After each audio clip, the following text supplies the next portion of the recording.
मैदान फिल्म को अगर गहराई से समझा जाए तो यह सिर्फ एक बायोपिक नहीं है, बल्कि यह एक ऐतिहासिक कहानी है जो भारतीय फुटबॉल के स्वर्णिम युग की झलक दिखाती है।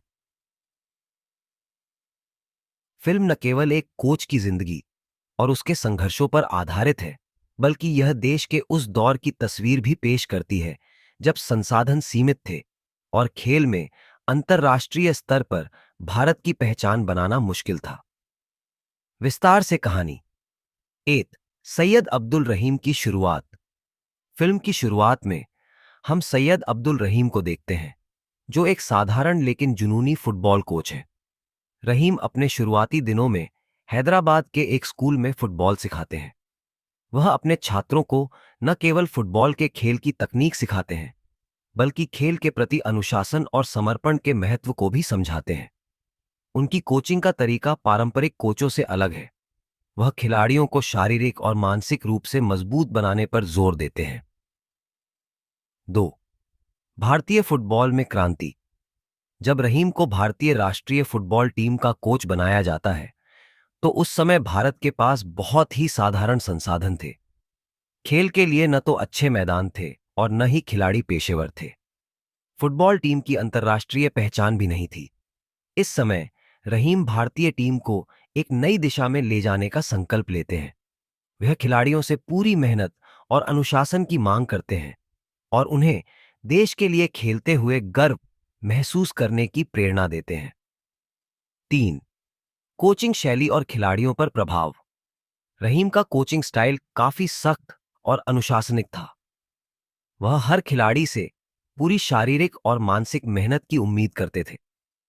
उनके अनुसार खिलाड़ी का दिमाग और शरीर दोनों ही फिट होने चाहिए।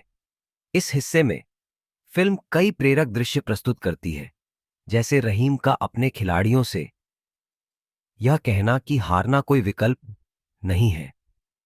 उन्होंने हमेशा अपने खिलाड़ियों को मैदान पर अपना सर्वश्रेष्ठ देने के लिए प्रेरित किया, चाहे परिस्थितियां कितनी भी विपरीत क्यों न हो। 4. 1956 ओलंपिक और अंतर्राष्ट्रीय पहचान। फिल्म का एक महत्वपूर्ण हिस्सा 1956 के ओलंपिक खेलों में आता है, जब भारतीय फुटबॉल टीम ऑस्ट्रेलिया के खिलाफ मैदान में उतरती है। इस मैच को लेकर किसी को ज्यादा उम्मीदें नहीं होती, क्योंकि भारतीय टीम के पास न तो खास संसाधन थे और न ही अंतर्राष्ट्रीय अनुभव। लेकिन रहीम की कोचिंग और टीम के आत्मविश्वास के कारण भारतीय टीम शानदार प्रदर्शन करती है और ऑस्ट्रेलिया को हराकर सेमीफाइनल तक पहुंचती है। यह भारतीय फुटबॉल के लिए एक महत्वपूर्ण मोड़ था, जिसने अंतर्राष्ट्रीय पर भारत की पहचान बनाई। 5. व्यक्तिगत संघर्ष और बीमारी। रहीम की जिंदगी केवल पेशेवर चुनौतियों से भरी नहीं थी, बल्कि उन्हें व्यक्तिगत जीवन में भी गंभीर मुश्किलों का सामना करना पड़ा। फिल्म के इस हिस्से में उनके ब्रेन ट्यूमर का पता चलता है। यह सीन बेहद भावुक और दर्दनाक है, जहां रहीम को यह पता चलता है कि उनके पास ज्यादा समय नहीं बचा है। लेकिन इसके बावजूद वह अपनी बीमारी को अपने काम के आड़े नहीं आने देते। वह अपनी टीम के लिए मैदान में लौटते हैं और अपनी आखिरी सांस तक टीम के लिए काम करते हैं। यह हिस्सा फिल्म को और भी भावुक बना देता है, जब एक आदमी अपने जीवन के आखिरी क्षणों तक देश के लिए समर्पित रहता है। 6. 1962 एशियाई खेल। फिल्म का क्लाइमैक्स 1962 के एशियाई खेलों पर आधारित है, जहां भारतीय फुटबॉल टीम कोरिया के खिलाफ खेलती है। यह मैच न केवल फुटबॉल के लिहाज से महत्वपूर्ण था, बल्कि यह रहीम की कोचिंग करियर की अंतिम परीक्षा थी। रहीम की स्वास्थ्य स्थिति बेहद नाजुक थी, लेकिन इसके बावजूद वह अपनी टीम को अंतिम क्षण तक प्रोत्साहित करते रहे। भारतीय टीम रहीम के मार्गदर्शन में कोरिया को हराकर एशियाई खेलों में स्वर्ण पदक जीतती है। यह रहीम की जिंदगी की सबसे बड़ी उपलब्धि थी और यह भारतीय फुटबॉल के इतिहास का स्वर्णिम पल बन गया। फिल्म में मुख्य रूप से 3 प्रमुख संदेश दिखाई देते हैं: देश प्रेम और समर्पण। सैयद अब्दुल रहीम का जीवन इस बात का प्रमाण है कि एक आदमी के जुनून और समर्पण से देश को नई ऊंचाइयों पर पहुंचाया जा सकता है। कठिनाइयों के बावजूद जीत। फिल्म यह संदेश देती है कि भले ही परिस्थितियां कितनी भी कठिन क्यों न हो, अगर मेहनत और विश्वास हो तो जीतना संभव है। नेतृत्व और प्रेरणा। रहीम ने न केवल एक कोच के रूप में अपनी भूमिका निभाई, बल्कि एक सच्चे नेता और प्रेरक के रूप में भी उभरे। उन्होंने अपनी टीम को कठिनाइयों में भी आत्मविश्वास और धैर्य के साथ खेलने की प्रेरणा दी। कलाकारों का प्रदर्शन। अजय देवगन ने सैयद अब्दुल रहीम की भूमिका में बेहतरीन काम किया है।